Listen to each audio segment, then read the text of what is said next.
Uma boa noite a todos. Nós vamos dar seguimento ao nosso estudo de Direito Internacional Privado, iniciando o estudo das chamadas regras de conexão, que são as regras inspiradoras daquilo que aqui no direito brasileiro nós chamamos de elementos de conexão.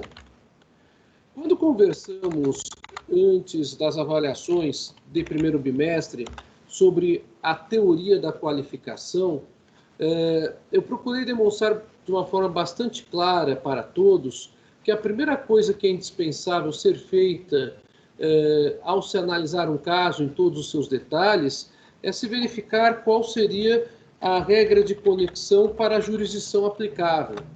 E justamente porque esta regra de conexão será muito importante para se saber como é que o juiz do país A ou do país B decide ou tem por hábito, com base na orientação jurisprudencial do seu estado de origem, a decidir determinada questão. Primeiramente, reconhecendo-se competente ou não.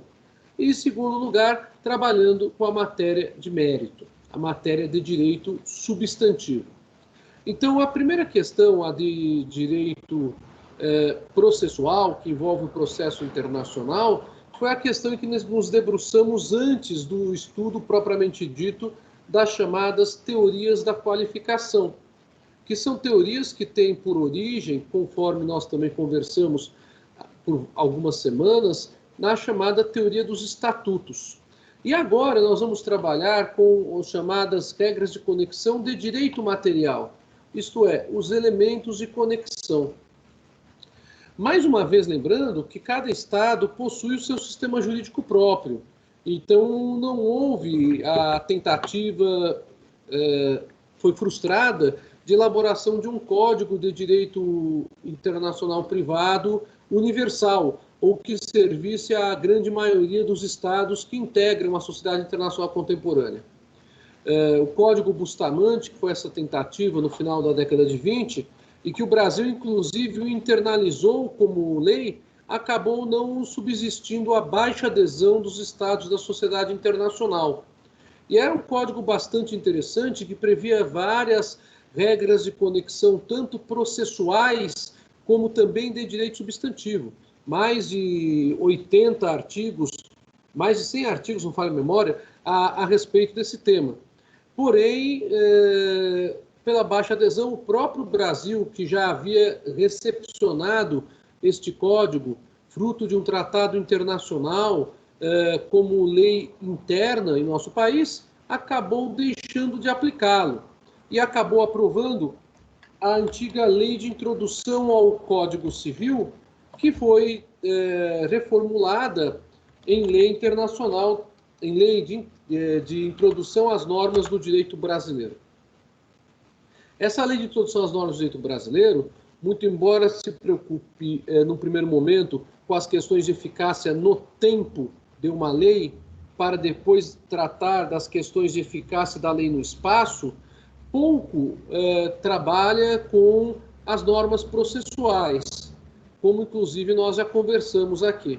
Mas ela trabalha bastante com as regras de conexão de direito material e, inclusive, baseada no Código de Bustamante, trazendo várias normas que o Código Bustamante tratava a partir do artigo 7º.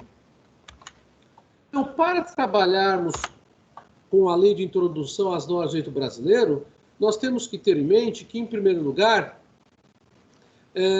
são normas que trabalham com técnica jurídico sistemática, não são normas que apontam regimes jurídicos. Então, eu tenho mais uma vez que ressaltar para vocês que o direito internacional privado ele tem como grande objeto a solução técnico-normativa de qual sistema jurídico será aplicado, o do Estado A, do Estado B ou do Estado C, por exemplo. Mas que essas normas são normas que dependem, obviamente, do que diz o outro Estado. Assim, se o Estado brasileiro dá para a questão de competência internacional, por exemplo, no Código de Processo Civil, a competência para o juiz brasileiro, esse juiz brasileiro ele tem que decidir se ele aplicará para a solução do caso concreto envolvendo normas de direito substantivo a lei de introdução às normas de direito brasileiro ou a lei estrangeira. E nós vamos para a segunda etapa da nossa conversa, conforme eu apontei antes das avaliações. Qual lei será aplicável? A lei brasileira de direito material ou o juiz aplicará excepcionalmente a lei estrangeira? Isso se considerarmos o juiz brasileiro internacionalmente competente, com base no artigo 21 do CPC, ao trabalharmos com processo civil, por competência absoluta e inderrogável, ou se trabalharmos com as regras do 22 e do 23 do CPC, que são regras de competência relativa. Bem, mas eu posso ter uma situação também diferente e inversa, onde o juiz brasileiro não seja competente internacionalmente, ou mesmo as partes tenham indicado o juiz do outro estado, o juiz referente à nacionalidade do estrangeiro que está envolvido naquela questão de família, de sucessões, de posse, de propriedade, de contratos, ou até mesmo de responsabilidade civil. Nessa situação, o que nós temos que verificar é que o juiz estrangeiro está dizendo que ele é competente, do ponto de vista internacional, para analisar aquela questão. Essa competência poderá ser absoluta ou relativa, conforme a lei de processo internacional do juiz daquele Estado venha a determinar. Ele, reconhecendo-se competente, ele vai julgar de acordo com a lei do seu Estado, claro, ou, excepcionalmente, aplicará a lei brasileira, quando o brasileiro estiver envolvido na situação. Percebam vocês, então, que tanto o juiz brasileiro pode aplicar excepcionalmente a lei estrangeira, afastando a lei de direito material do Brasil, quanto o juiz brasileiro pode excepcionalmente aplicar a lei brasileira, aplicando excepcionalmente a lei de direito material do seu respectivo Estado. Essa situação se permite justamente porque se admite esta ideia de acompanhamento de normas de direito material com o estrangeiro, ou nós brasileiros, que também somos tratados como estrangeiros para o Estado juiz de outros países. Então, feitas essas considerações iniciais, é muito importante nós termos em mente que há a possibilidade do chamado princípio da aplicação excepcional do direito material de outro país, seja pelo juiz brasileiro que se reconhece processualmente competente segundo as regras de jurisdição brasileiras, seja pelo juiz estrangeiro que se reconhece competente segundo as regras processuais internacionais do seu respectivo sistema jurídico, mas acaba concluindo que deve ser aplicada a lei de introdução às normas do direito brasileiro, no nosso caso, Brasil. Bem, percebam aí vocês também a estratégia do escritório de advocacia internacional para tratar com as situações, porque quem informará o juiz sobre a norma aplicável e, em seguida, discutirá o que é que diz a norma aplicável são os advogados. Então, os advogados, nesse momento, eles têm uma função fundamental no processo internacional, porque eles poderão convencer o juiz a aplicar excepcionalmente a lei do outro país. Bom, assim como o Brasil possui regras de conexão de direito material, os outros países também possuem essas regras de conexão a partir da chamada qualificação jurídica.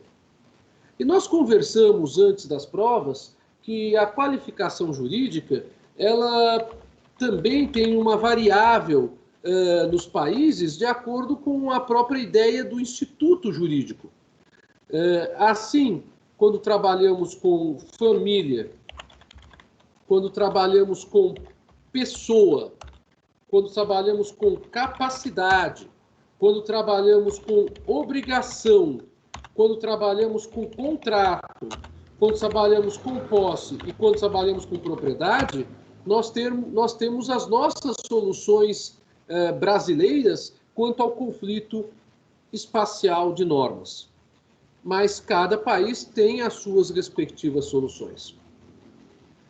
Então, estas soluções, que são apenas soluções que apontam qual é a lei de direito material aplicável, elas têm um nome para nós no Brasil.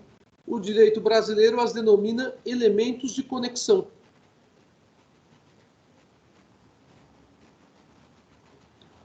Os elementos de conexão, eles estão previstos, conforme já falei para vocês, no artigo 7º e seguintes da Lei de Introdução às Normas do Direito Brasileiro. E agora vamos iniciar o estudo desses elementos seguindo a própria construção que normalmente encontramos no curso de graduação, a fim de que se facilite o entendimento desse estudo. Então, para tanto, eu gostaria que vocês tivessem em mente que a sequência que vamos dar à matéria será a seguinte. A primeira, pessoa quanto ao início de existência. Constituição, para trabalharmos também com a pessoa jurídica. A segunda, a ideia da capacidade, que é uma ideia ligada à pessoa física. Mas também podemos falar da pessoa jurídica quanto à ideia de representação e a ideia de desconsideração da personalidade jurídica. A terceira ideia está relacionada à pessoa física quanto à família, as questões de família. A quarta ideia que vamos trabalhar está relacionada com o sentido das obrigações, sejam obrigações assumidas pela pessoa física ou pela pessoa jurídica, decorrentes de uma responsabilidade negocial, como falamos aqui no Brasil, que abrange também a ideia de contrato, sejam obrigações decorrentes do descumprimento de uma norma jurídica estabelecida, então o chamado ato ilícito. Em seguida, vamos trabalhar com a questão da posse e propriedade dos bens móveis e dos bens imóveis. E para terminar o estudo, vamos trabalhar com os elementos de conexão das sucessões. Eu estou me referindo aqui aos elementos de conexão de direito material. Então, como vocês podem perceber, nós temos uma boa tarefa antes de entrarmos na parte final do estudo do direito internacional privado.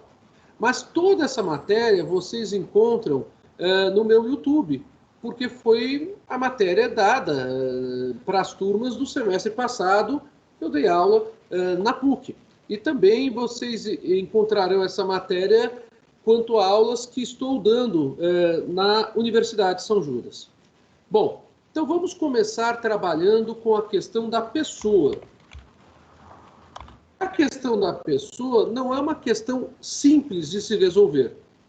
E eu já vou explicar para vocês por que isso. Fazendo a leitura, vou pegar até o Vademecum aqui para facilitar aqui a aula de hoje, do artigo 7º da Lei de Introdução às Normas do Direito Civil. Ou melhor, as normas do direito brasileiro. Professor que se formou quando a legislação tinha um outro nome é complicado, né? Eu peço desculpas para vocês, né? Então, vamos lá. Estou procurando rapidamente.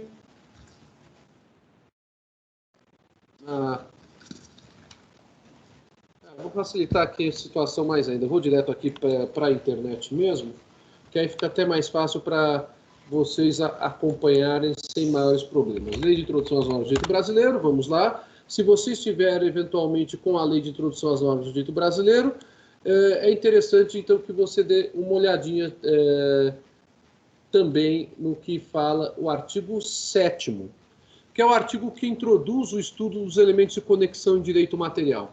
O artigo 7º da Lei de Introdução fala: a lei do país em que domiciliada a pessoa determina as regras sobre o começo e o fim da personalidade, O nome, a capacidade e os direitos de família. Vamos começar falando, propriamente dito, da questão do início da personalidade.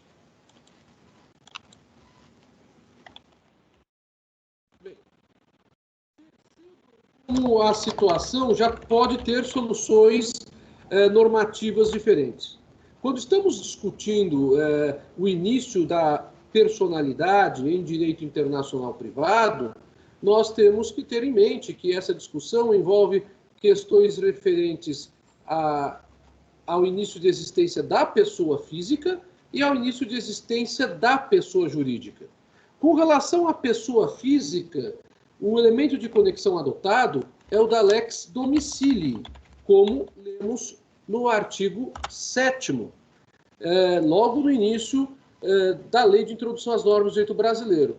Já quando vamos para questões relativas à pessoa jurídica, a regra é a do artigo 11 da Lei de Introdução às Normas, que diz o seguinte: as organizações destinadas a fins de interesse coletivo, como as sociedades e as fundações, obedecem à lei do Estado em que se constituírem.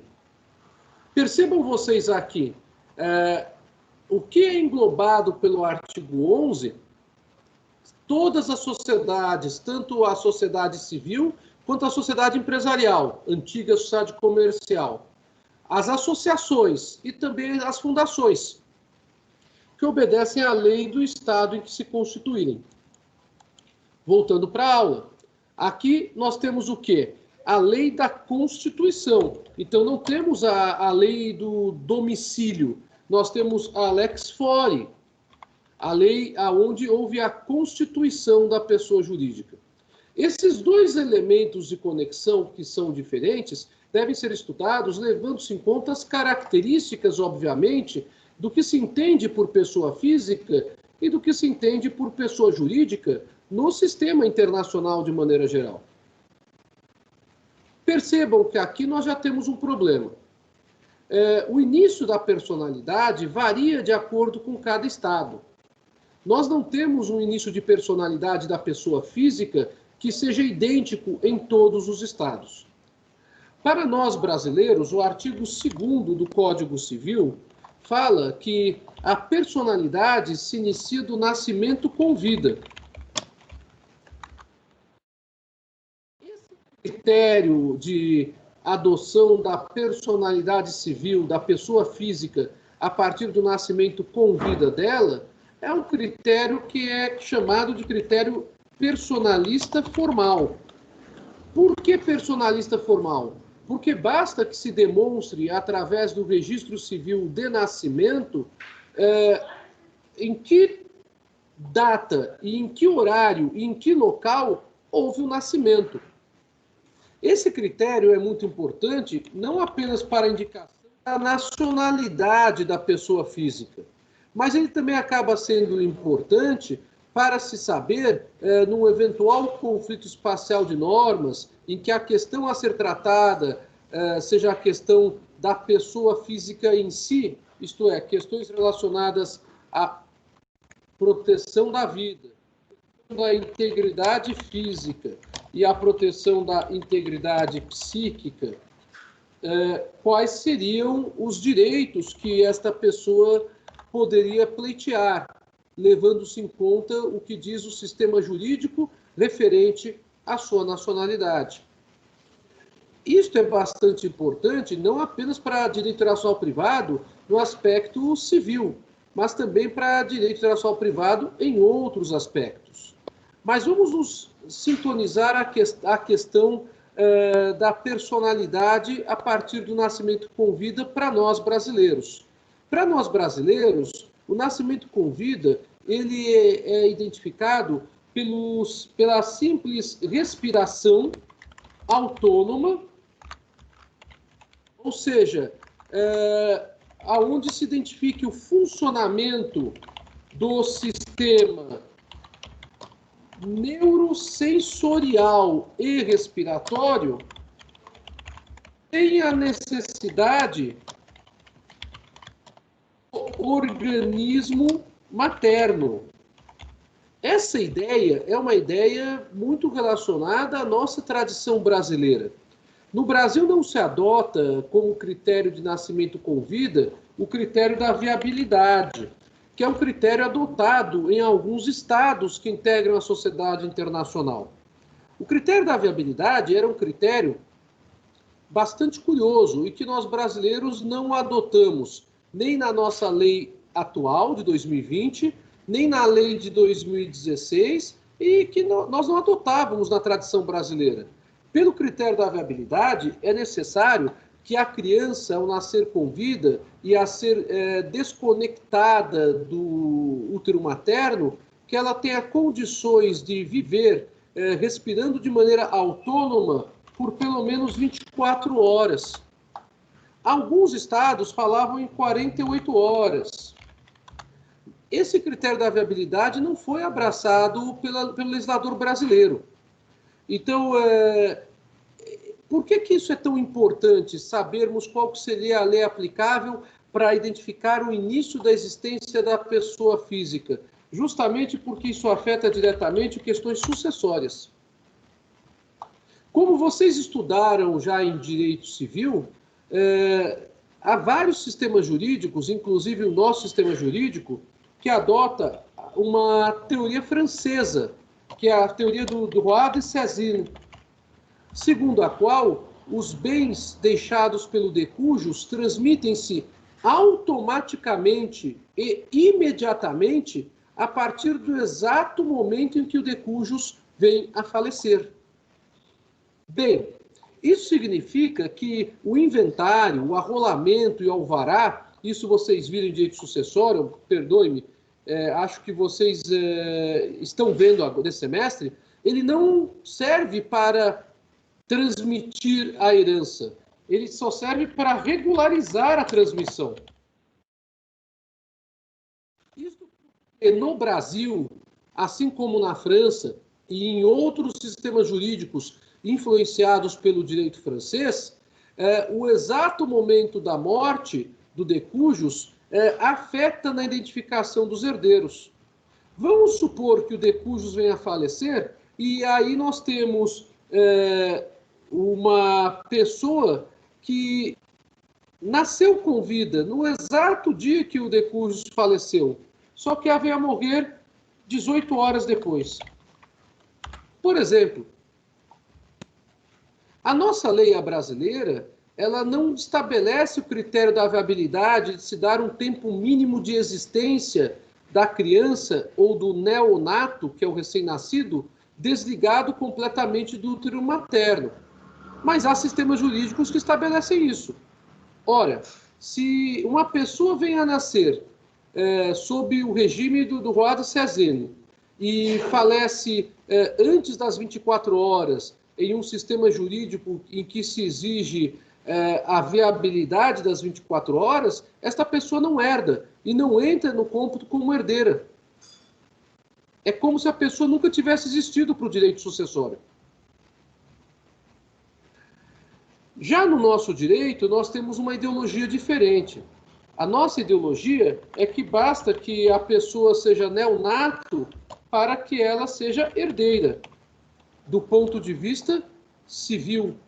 Mas mais do que isso, o nosso Código Civil protege não apenas as pessoas que nascem com vida, que nasceram com vida até o exato momento da morte do decujus, o autor da herança. O nosso Código Civil protege também as pessoas que estão sendo concebidas e que, portanto, não são formalmente ainda pessoas. Eu me refiro, portanto, ao nascituro. O nascituro, ele é um ser humano em formação no útero materno. O nascituro, ele não se confunde com o embrião congelado, porque o embrião congelado, ele não tem a dinâmica do desenvolvimento, ele está potencializado, mas ele não tem as condições que o favorecem para desenvolvimento. Já o nascituro, ele tem essas condições.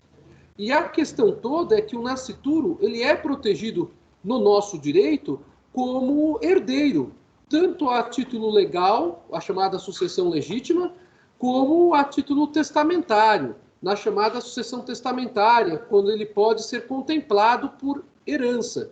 O testador pode dizer: o filho que está sendo gestado por fulana de tal é meu herdeiro testamentário. E pode, então, indicar qual que é o quinhão atribuído para aquele nascituro. Claro, ele nascendo com vida, ele se transformará efetivamente, de forma definitiva, em titular da herança que será transmitida, obviamente, para ele. Então, como vocês podem perceber, a questão fica complexa, porque o início da existência tem reflexos também sobre questões sucessórias de parentes que morreram ou antes do nascimento com vida, ou de parentes que morreram no nascimento com vida, mas não houve a viabilidade para alguns sistemas jurídicos. Volto a repetir, no sistema jurídico brasileiro não há essa discussão da viabilidade. O simples fato de ser neonato já transforma aquela pessoa em pessoa física. Então já há a existência formal para esta pessoa. Deu para vocês acompanharem aqui por que é tão importante se estabelecer o exato momento do início de existência no direito internacional privado? Porque nós temos situações em que pode ser mais favorável discutir a sucessão no Brasil. E pela lei brasileira, na grande maioria dos casos, será mesmo. Mas eu posso ter situações em que eu não consigo escapar da lei estrangeira para trabalhar com sucessões com relação, por exemplo, a bens imóveis que estão localizados fora do Brasil. E aí esse herdeiro, ele perde, perante a lei do outro país, a situação de herdeiro. Vejam que curioso, embora ele seja herdeiro perante a lei brasileira. Então é uma outra questão, então, que fica aqui colocada para vocês quando se discute conflito espacial de nomes. Deu para vocês acompanharem essa questão do início da existência, pessoal? Ou vocês gostariam de fazer alguma pergunta a respeito desse tema?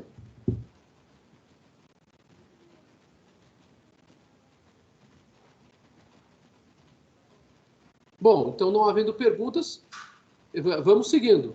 Vejam que essa questão do início da existência afeta para nós aqui no Brasil e também em outros sistemas jurídicos a questão relacionada aos direitos da personalidade. Por quê? Porque nem todos os sistemas contemplam os direitos da personalidade.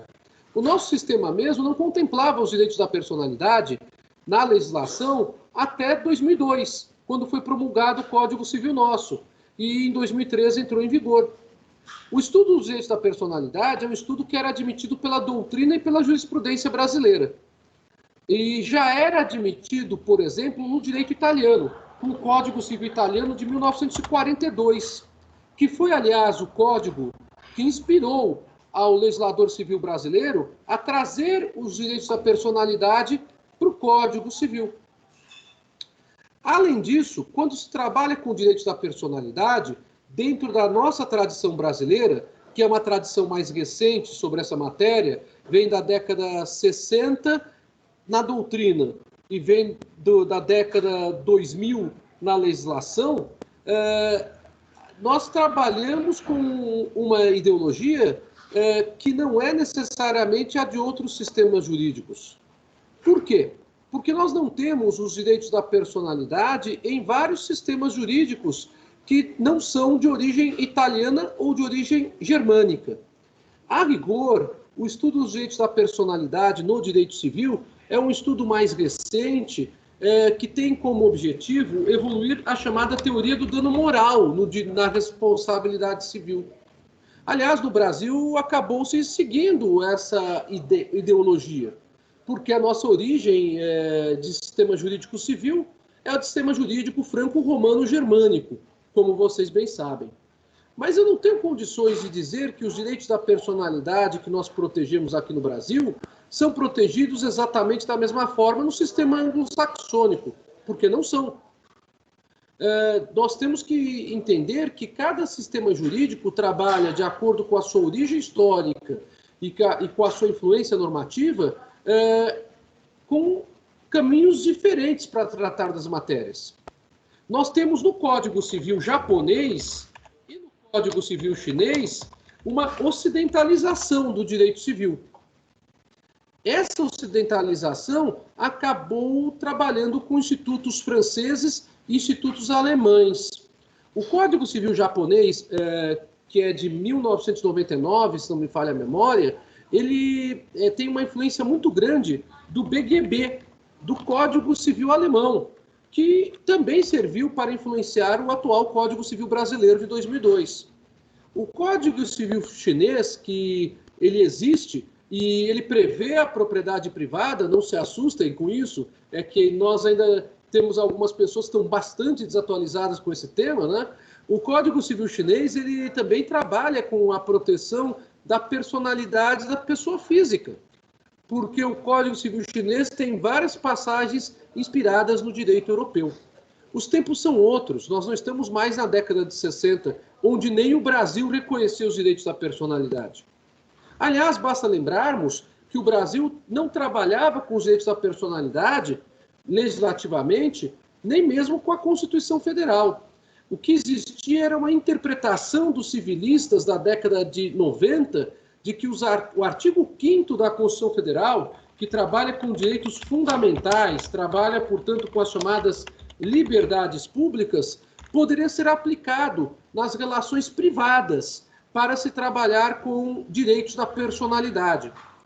Nesse sentido, Antônio Chaves, Rubens Limões de França, Orlando Gomes, Caio Mar da Silva Pereira, Maria Helena Diniz, Carlos Alberto Bittar, já falavam bastante a respeito desse tema.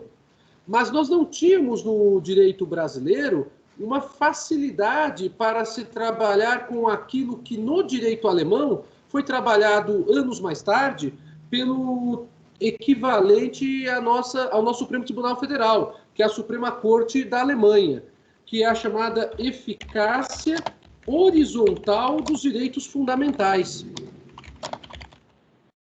A enormidade da diferença dos temas, então. Na Alemanha, a Suprema Corte, para reconhecer a chamada indenização com base em ofensa a um direito da personalidade, ela teve que discutir um tema bastante importante. Saber se os direitos fundamentais previstos na legislação alemã, que são direitos que dizem respeito a atitudes, a condutas positivas que o Estado deve assumir para proteger os indivíduos, poderiam ser invocados pela vítima em uma relação meramente privada, como de ato ilícito, aonde a integridade física da vítima, por exemplo, fosse lesada. Essa discussão no direito alemão é que gerou a possibilidade do debate sobre o tema. Eu posso pegar um direito fundamental e discutir esse direito fundamental em relações privadas? A vítima que teve algum direito, alguma questão relacionada à personalidade dela, seja a vida, a saúde física, a saúde psíquica, ou mesmo a honra, o bom nome, ela pode invocar um direito fundamental, que é um direito imposto ao Estado, e não ao particular, para, com base nesse direito fundamental, cobrar do particular a indenização? Vejam que tema interessante.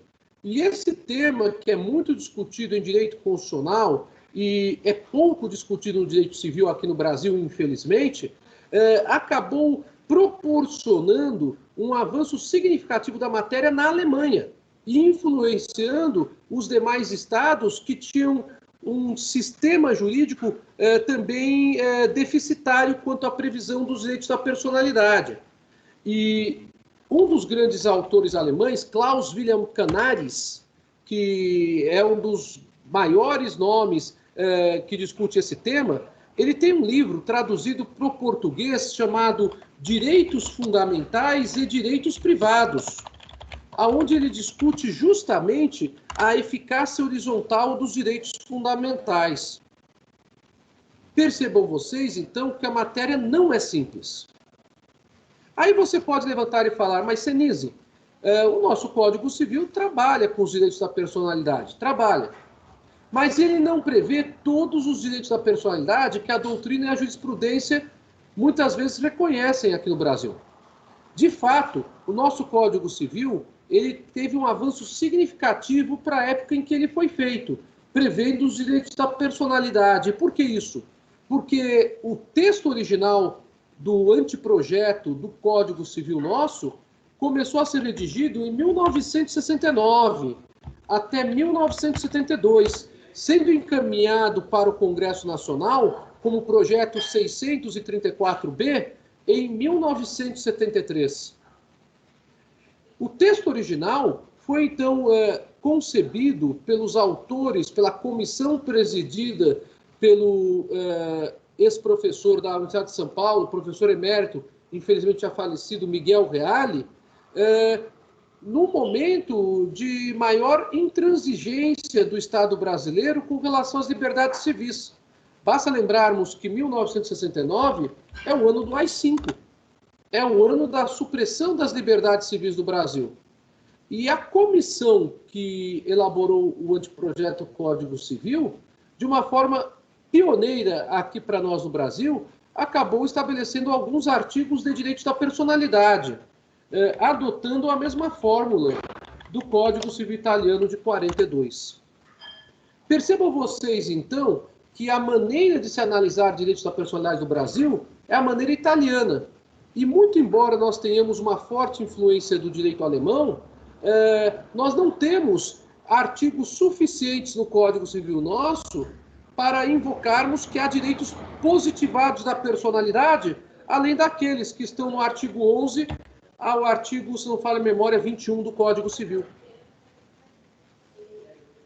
Curiosamente, existe no artigo 11 ou no artigo 12 do Código Civil um dispositivo sobre direitos da personalidade que alguns autores pretendem sustentar que seria uma regra geral de direitos da personalidade e que isso levaria à admissão de outros direitos da personalidade além daqueles previstos expressamente no Código Civil brasileiro. Então, esse debate civilista, que é um debate muito importante, inclusive para nós aqui em Direito Internacional Privado, acabou sofrendo uma espécie de sufocamento quando o Supremo Tribunal Federal Brasileiro começou a se utilizar da teoria da eficácia horizontal dos direitos fundamentais para possibilitar que o particular invocasse um artigo de direitos fundamentais na Constituição brasileira para pedir reparação por danos morais de outro particular. Quando o Supremo passou a reconhecer a eficácia horizontal dos direitos fundamentais, nós tivemos uma ideia, então, diferente de direito no Brasil daquela que estava concebida na legislação, por interpretação do Supremo. Mas percebam que, a partir do instante em que o Supremo deu essa interpretação, nós nos afastamos da escola italiana de direitos da personalidade, porque acabamos adotando a escola constitucional alemã de eficácia dos direitos fundamentais às relações privadas. Deu para vocês perceberem como a matéria ganha um fôlego tremendo quando a gente discute elementos de conexão em direito material? Percebam vocês, eu não posso simplesmente dizer, os direitos da personalidade do Brasil são desse jeito. Não é assim que funciona. Eu tenho que entender, nos sistemas que estão em conflito aparente de normas no espaço, se, em primeiro lugar, ambos os sistemas regulam os direitos da personalidade. É a primeira pergunta que eu tenho que falar para discutir indenização decorrente de direitos da personalidade. Eu posso encontrar um sistema que não regula, e o sistema brasileiro regula. No caso alemão, o sistema alemão regula tanto os fundamentais quanto os da personalidade. Só que os da personalidade não tinham um suporte legal expresso, muitas vezes, o que fazia com que a vítima nas relações privadas se valesse da eficácia horizontal dos direitos fundamentais. Bom, há países que não têm essa teoria, como há países que não têm direitos da personalidade. Então, é muito importante se identificar esta situação. Outra coisa, o artigo 7º da Lei de Introdução, e aqui eu vou para a parte final do nosso encontro de hoje, das normas do direito brasileiro, não deixa claro se ele, artigo 7º, seria aplicável também para os direitos da personalidade. Ele apenas trabalha com a ideia da personalidade e não dos direitos da personalidade. A doutrina internacional privada brasileira já apontava para este problema mesmo antes do direito brasileiro regular expressamente os chamados direitos da personalidade. Por exemplo, Oscar Tenório. Oscar Tenório é um grande internacionalista que tivemos. O Oscar Tenório, ele tem um curso de Direito Internacional Privado em 2 volumes, que já está desatualizado, mas que é uma fonte interessantíssima para se fazer pesquisa acadêmica. Outro professor muito famoso, o Pontes de Miranda, o homem do Tratado de Direito Privado de 60 volumes, que é até considerado por alguns autores europeus como uma espécie de Savigny dos trópicos. Eu ouvi isso de um professor italiano de direito constitucional da Universidade de Nápoles, o professor Lorenzo Chieffi, que veio visitar o Brasil há muitos anos atrás. Eu o recebi, à época, nas Faculdades Metropolitanas Unidas, e ele me confidenciou que ele ficou impressionado quando ele tomou contato com a coleção do Pontes de Miranda a partir de indicações bibliográficas feitas por alunos brasileiros dele na Itália. O Pontes de Miranda também tem um curso de Direito Internacional Privado em 2 volumes.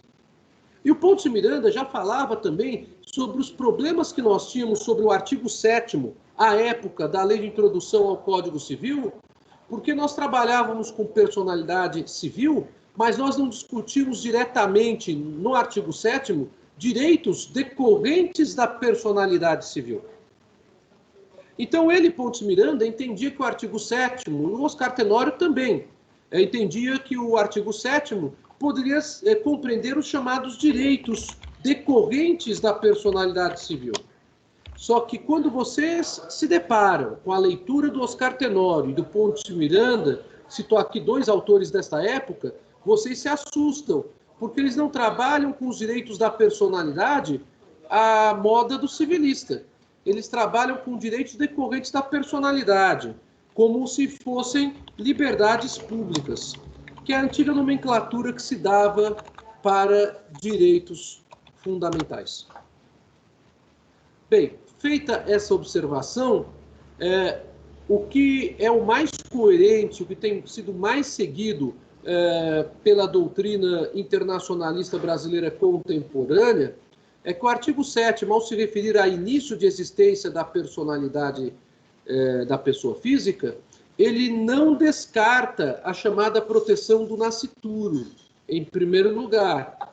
E, em segundo lugar, ele acaba protegendo também o nascituro com relação aos chamados direitos da personalidade, e não apenas para identificar o início da existência dele, para fins de direitos sucessórios. E, em segundo lugar, os direitos da personalidade acabam abrangidos pelo artigo 7º dentro dessa orientação, aplicando-se a lex domicilii para que seja o elemento de conexão de direito substantivo segundo a lei brasileira. Por que é importante também falar isso? Porque quando falamos em lex domicilii, nós não estamos nos referindo à regra de conexão de descumprimento de obrigações. A regra de conexão de descumprimento das obrigações não é a lex domicilii. Isso quer dizer que, ao trabalharmos com os direitos da personalidade pela lex domicilii no artigo 7º, nós entendemos que esses direitos não são meramente obrigacionais no sentido de serem meramente patrimoniais. Caso contrário, a solução técnico-normativa da Lei de Introdução às Normas do Direito Brasileiro seria outra. Seria a solução técnico-normativa, percebam vocês, do artigo 9º. Então, a situação seria completamente diferente. Nós não estaríamos diante da lex domicilii, mas nós estaremos diante de uma outra discussão relacionada à lei do local em que a obrigação deveria ter sido cumprida. E aí o raciocínio seria se a obrigação seria uma obrigação de dar, uma obrigação de fazer ou uma obrigação de não fazer. então é outra discussão. Bem, essas eram as principais observações que eu tinha para falar com vocês hoje sobre elementos de conexão referentes ao início da existência da pessoa física. Faltou falar da pessoa jurídica, mas é tão pouco que dá para a gente conversar sobre isso na próxima oportunidade. Então eu pergunto para vocês se vocês têm alguma dúvida ou se podemos encerrar então o nosso encontro de hoje, que já são 25 para as 11, né? E eu havia feito a minha promessa com vocês nesse semestre da aula ir até às 10h30. Muito embora isso tenha começado atrasado hoje.